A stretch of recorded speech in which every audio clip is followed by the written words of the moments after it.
Hi, my name is Simone Ashley, and I am coming to you with a short video on my class in critical thinking. And today's topic, we're going to be talking about two topics, and I'm going to be very brief. One, a misunderstanding of faith, relationship to reason, and the second topic, a loss of boldness in confronting the idea structure in our culture. We're going to find out and discuss how we can make this thing better in our local church. When I think about the first topic, a misunderstanding of faith relationship to reason, I think about the ones that don't believe, why they cannot understand the relationship to reason. Ones who have a lack of faith, 9 out of 10 times don't ever believe the ones who do have faith. They're trying their best very hard to understand why we believe what we believe. And so it's very disheartening, and conversations go way left because they don't have the faith like the other person has the faith. I like what Moreland says in the second chapter. He talks about the kinds of knowledge, and he talks about the knowledge of acquaintance, propositional knowledge, and the know-how knowledge. And I believe that with these principles, they can connect you to even knowing who you are, knowing the God inside of you, and knowing why you should obtain faith. The Bible says, now faith is the substance of things hoped for and the evidence of things not seen. The Bible also says about faith that for the lack of faith, the people will perish. The lack of knowledge, I should say, the lack of knowledge, the people will perish. And so it's imperative that we take on faith as a believing system, like how we should, so that we can have a place to reason.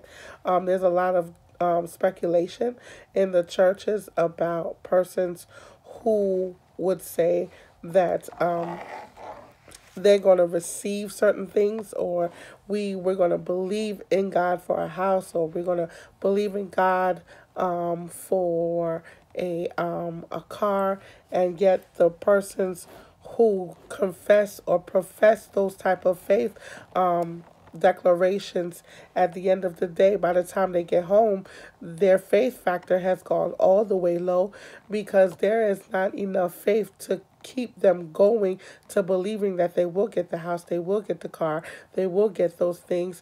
And so their faith factor has gone down.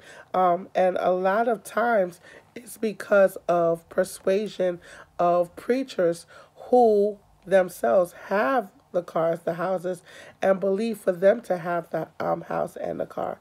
So there's a lot of, I just pray that in our local churches, we will have enough faith to reason, to know that God will be there to give us what we need in times of need. I just believe that. And the second topic I want to really talk about is a loss of boldness in confronting the idea structure in our culture. And I love this because in our culture, in different cultures, we deal with how we grew up. We deal with we deal with generational blessing, curses, and what we grow up with is what we come up believing. And so we have lost our boldness as far as what the kingdom culture is.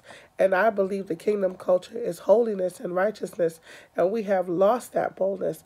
We can do everything that our mother taught us. We can do everything what our father taught us. We can become who we say we can become who our parents say we should become, but we can never become who we can say we become in God. If God releases something over us, we have a problem with it. We have an issue with it. We are not bold enough to take on being a pastor. We have a issue with taking on the boldness of being a teacher or being a prophet or being anything of the fivefold ministry because we're not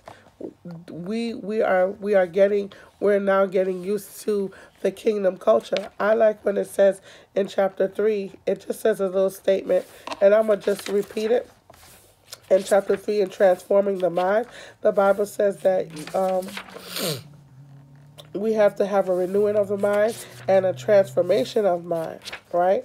And so I love the question, what am I? You know, what am I? What am I? And and Moreland talks about what am I? And the he talks about having getting to know who you are in body, spirit, and soul. You know, what's inside my soul, what's inside my spirit, what do I believe who I am and what I am. And when we get to those defining answers to those questions, then I believe that we will receive boldness, because when you have a full a full knowledge of who you are in God, then there will be a boldness in God. There will be a boldness in God to do the assignment, to do everything that you're supposed to do in God. When you have that full capacity of boldness, you'll know what to do. These are my takes on what I think about the topic. I hope it was acceptable, and thank you.